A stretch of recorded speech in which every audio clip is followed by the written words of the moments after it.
Welcome to Get Into the Act. I'm your host, John Berg, with the Sacramento County Office of Education. Get Into the Act is a series of video presentations brought to you by the California Department of Education's Middle and High School Improvement Office. Renowned educators who are passionate about student learning and achievement will share research-based strategies to help middle grades teachers ensure success and close the achievement gap for their students. Each presentation focuses on one or more of the 12 Taking Center Stage Act II recommendations. Dr. Kate Kinsella is currently an adjunct faculty member in secondary education at San Francisco State University and provides consultancy nationally to school districts regarding instruction of adolescent English learners. As a teacher-educator, she has maintained active involvement in 4 through 12 classrooms by regularly coaching and co-teaching while also teaching academic literacy skills to high school English learners in San Francisco State University's Step to College program. Dr. Kinsella is co-author of Scholastic's 2006 Read 180 Literacy Intervention Program and is the 2008 author of the companion 4 through 12 ELD curricula to Read 180, the L Book. She is also the author of Pearson's Reading in the Content Areas, Strategies for Reading Success. A former Fulbright lecturer and teaching ESL, Dr. Kinsella has received numerous awards, including the Marcus Foster Memorial Reading Award and in 2005, the California Department of Education's Award of Excellence for her contributions to improving the education of immigrant youth. This is the fourth and final session of a 4-part series of videos by Dr. Kate Kinsella. In this video segment, Dr. Kinsella will be focusing on increasing reading engagement for middle grades students. Hello, welcome to Get Into the Act. I'm Kate Kinsella, and this is the 4th and final session in our 4-part series. All of the sessions that I've delivered have had a goal of helping you as colleagues across the curriculum in your middle school more fully implement some of the most critical recommendations from my perspective in Taking Center Stage Act II. In this particular session, we're going to be examining a critical topic and one very near and dear to my heart as a specialist in English language learners and serving striving readers. And the topic of this session is structured and scaffolded academic interaction, scaffolded academic discussion in mixed ability middle grades classrooms. This particular topic, really engaging students in comprehending and discussing their learnings in the classroom and having opportunities to discuss with peers as well as to interact with the teacher, is at the heart of some of the key Taking Center Stage Act II recommendations. We'll be looking at the relevance of Chapter 1, which addresses rigor. Students cannot really access rigorous content standards that they can't talk about. We are only capable of comprehending what we can verbalize ourselves. So we'll be looking at what's involved in setting up rigorous and accountable class discussions. And that segues into some of the key recommendations in Chapter 2 that focus so clearly on instruction and assessment and intervention. English learners, striving readers, students with average skills, as well as all middle school students really need assistance with making the transition from middle school daily talk to academic talk. And we'll be looking at vibrant ways to help students get away from the sort of casual discourse that's so comfortable to them and is natural for them outside of the classroom to the kind of language they need to really talk about curricula and articulate their understandings in academic fashion. And we'll be seeing the importance of Chapter 4 and many of the recommendations on relevance. Middle school students are going to get electrified if they have a chance to talk about things they care about. Now that's a science and an art for some of us when the topic doesn't appear to have immediate relevance to them. So I hope it was apparent as I was teaching vocabulary and looking at other topics, other session topics, how hard I was working at other teachers to really make students feel connected to this content. We'll be seeing ways that we can make them feel connected, both by supporting them and by trying to make critical links to their own lives and experiences. I have 3 key session objectives. for this session, and in hopes that after the session you and your colleagues will really be engaging in some fruitful discussions centered around these discussions. First, I hope there's some dynamic discussion on your current practices at getting students to talk more in the classroom, not just to contribute, but to engage in academic discourse. Many students like talking, but much of it is not really on topic or really seriously addressing the focal content of the lesson. So looking at how carefully you're crafting opportunities for students to really have mediated, supported opportunities to make their vital contributions. We'll also be looking at strategies that really support them in contributing confidently and competently, and creating venues for every single student to have an opportunity to speak to at least someone over the course of the class session. And finally, I'm going to be stepping out some critical maneuvers, conscientious steps we need to follow if we really hope the most fragile and vulnerable language users in the classroom. And if you're insecure with language, you're also probably very insecure about your subject matter content knowledge. So looking at what can we do to increase the odds that every student feels linguistically prepared for the task. I'm going to go back to a Learning Journal entry written by my young friend Consuelo in our first session, and remind you that this long-term English learner who'd recently been redesignated and moved to the general ed context was really struggling in her 9th grade English class. And this is a student staying voluntarily after school in my academic support class, and she told us that the class in which she was the most passive person was her English class, not because she didn't feel connected to the literary selections they were being assigned, not because the teacher wasn't kind and caring, but because she felt painfully aware of her linguistic shortcomings. It's pretty intimidating to throw questions out to the classroom stratosphere, asking students to analyze the animal imagery in Beloved, when a student may comprehend some animal images in Beloved, but not feel that she has the same level of linguistic dexterity as native-speaking peers or more proficient bilinguals in the classroom. So it's going to take more than a Cesar Chavez poster saying "Si se puede," or a classroom mantra saying "every voice is valued," to make her feel confident and competent. So the first thing I want to do is make sure that she really feels engaged in the curriculum and that she feels confident.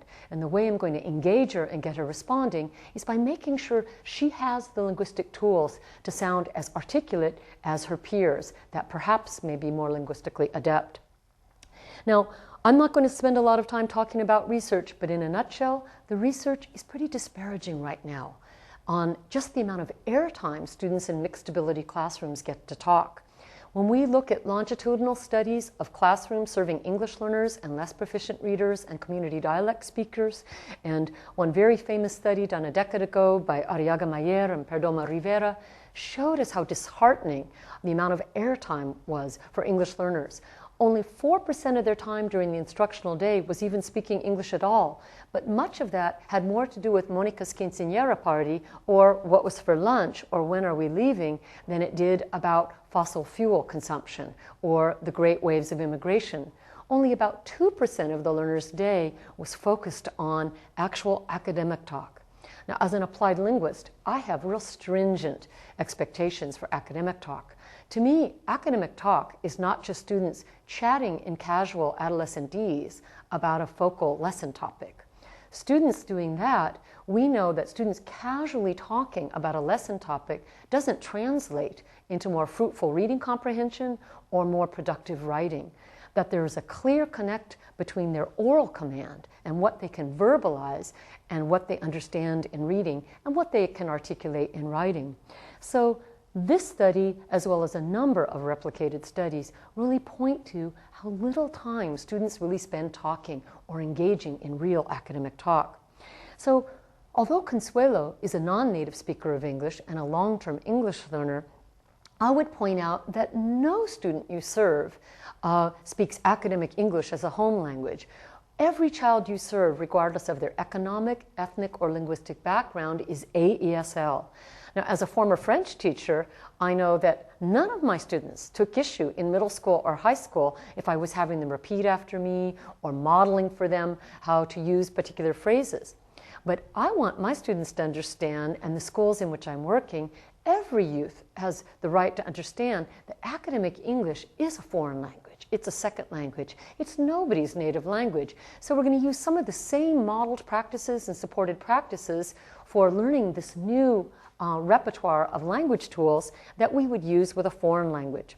And I would add that academic English is not a natural language. Nobody talks about that like that on Super Bowl Sunday or with getting together with friends over the weekend. That academic English we do not acquire through listening to other people and casual social interaction, that it must be taught, not just caught. Now, let me point out too some differences between academic and social register. Recently, going in to do a demonstration lesson, collaborating with an 8th grade social studies teacher, working in a class including many long-term English learners, as well as native speakers of English. But what the students shared in common was sort of a lackluster enthusiasm for tackling the actual reading. They had a great deal of excitement for many of the more dynamic class activities, but they were very intimidated by the actual reading process. And part of that had to do with their lexical shortcomings, their intimidation by the rigid and difficult vocabulary in the reading selection. There was a glaring mismatch between their oral skills and the register of the actual reading. So just having a class discussion on a topic isn't going to prepare them enough for tackling that reading. We need to really prepare them with some critical vocabulary they encounter, but also get them involved in really discussing the topic somewhat, either before we got into the reading or after a first read. And in one of the sections we were dealing with in the chapter, focusing on recent immigration, the question preceding the section was, what are common challenges faced by U.S. immigrants? Now, if you look at that question, that seems reasonably easy in a class with many students coming from other countries to our country, and all students in the class familiar with other students who are immigrants. But in that task, we had given them a vocabulary knowledge reading with 8 words that we were going to be addressing from that section. And more than half of the students checked that they didn't know what the word common meant, that they gave themselves a 1 on a scale of 4, from 4 meaning I could teach it to 1 meaning never seen it before. The word challenges, most said they had no familiarity with it, and I didn't even put in the expression faced by, since that's a very sophisticated turn of phrase.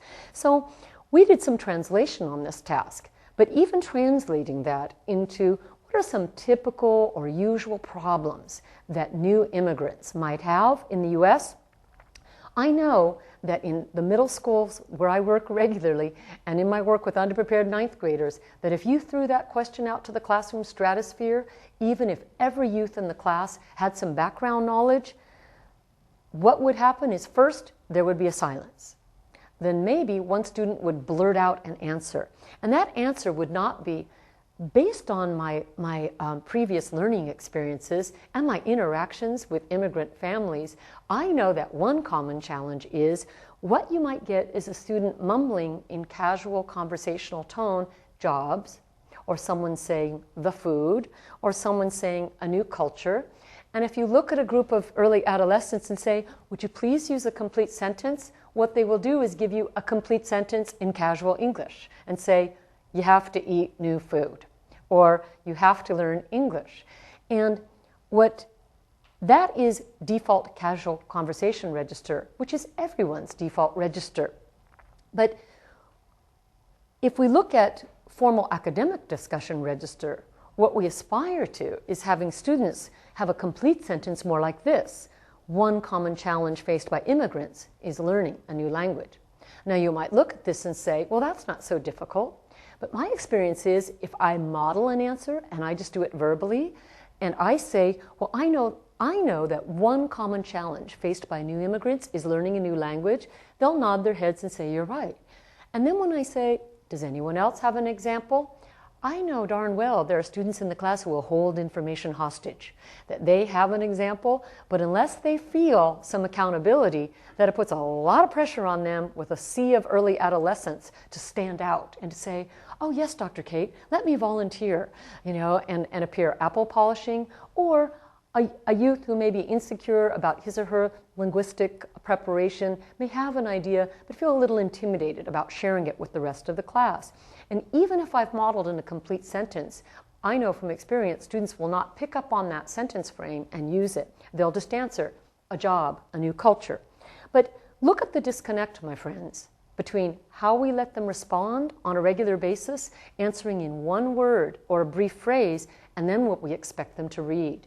We have them read expository essays, chapters, reports, difficult stories, and in the case of this reading selection, I'll just read the first few sentences.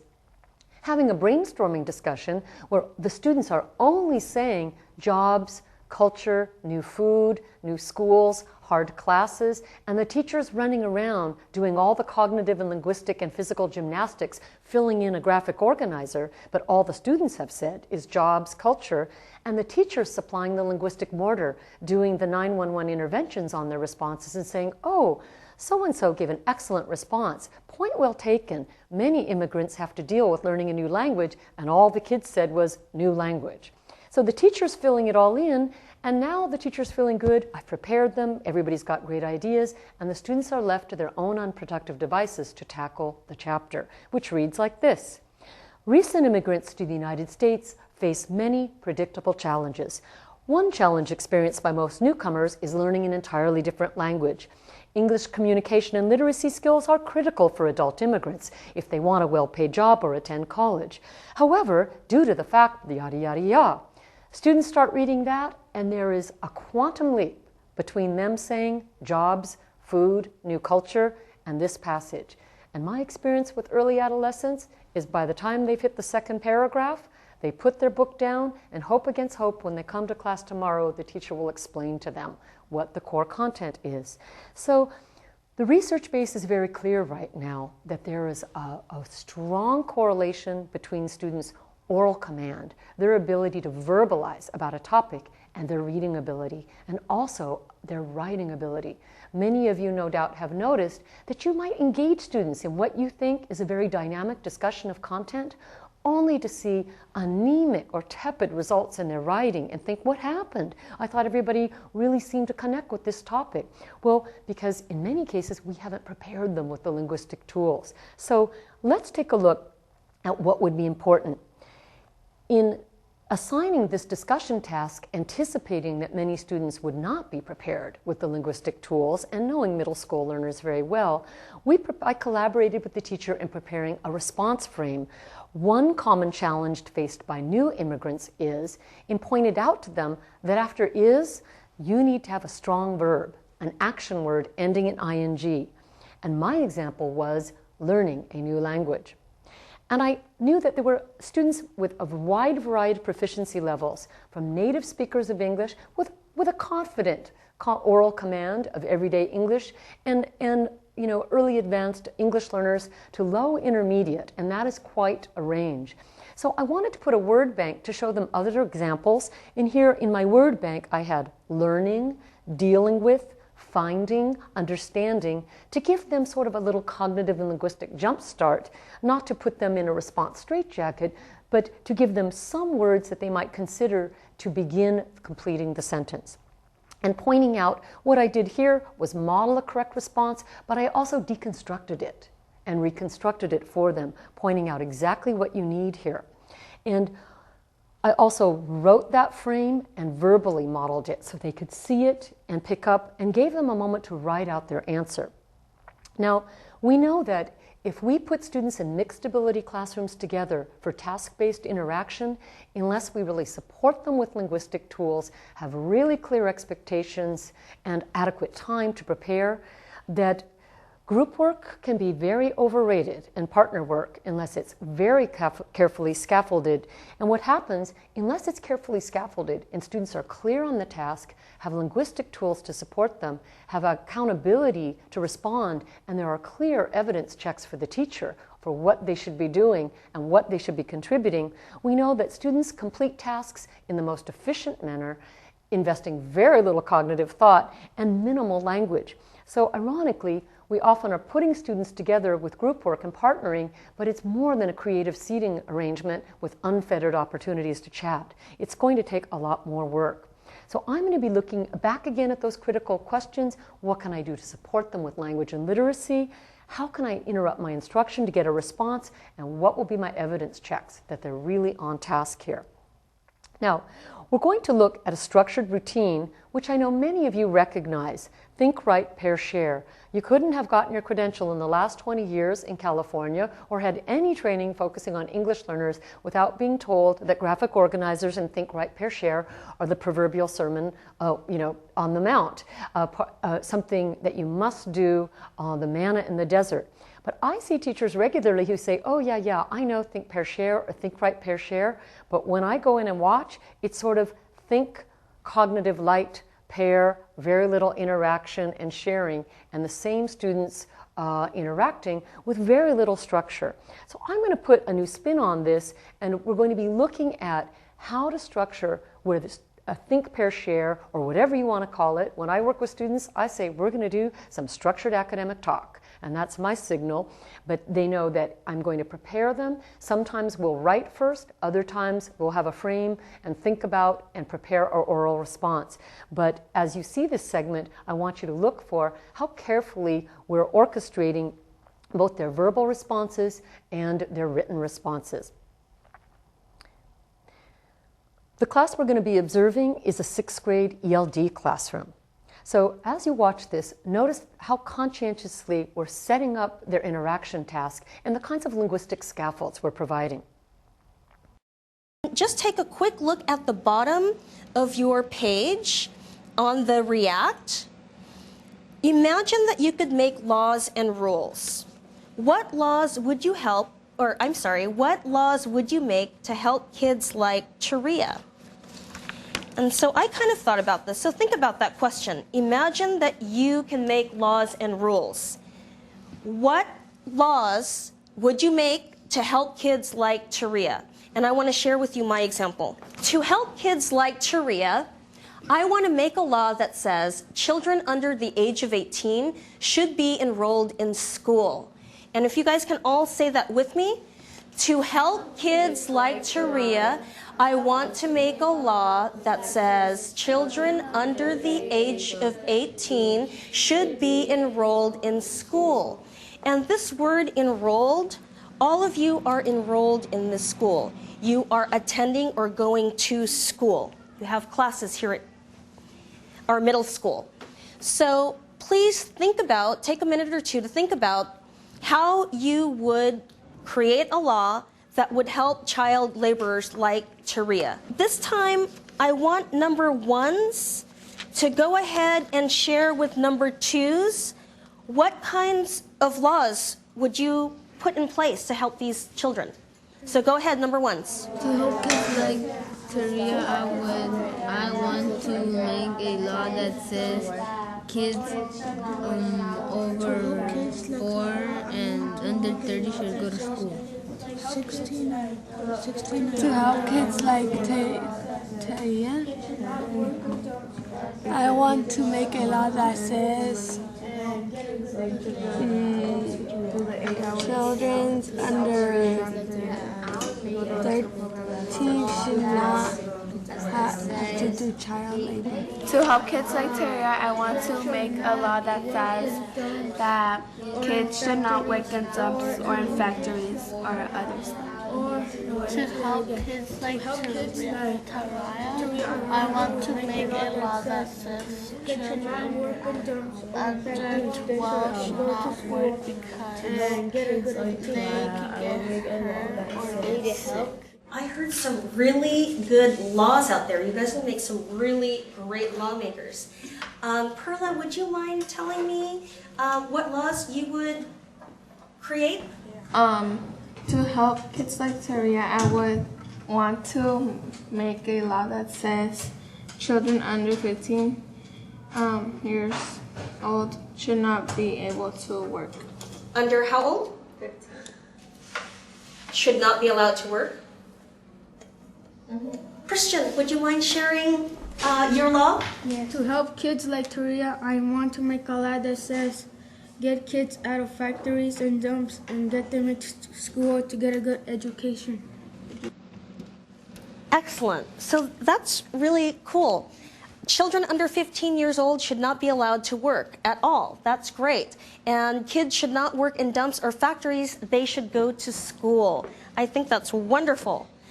So what I would like for you to do right now is I want you to write down one of these sentences on your piece of paper, or go ahead and write down your idea.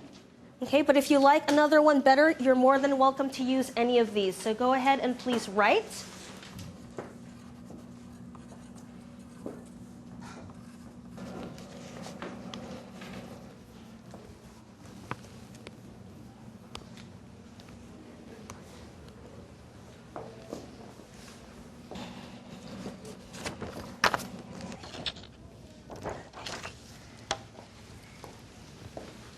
Okay, if you guys are still writing, that's fine. I've given a couple of your classmates some transparencies to share their laws with us. Here's another really great law.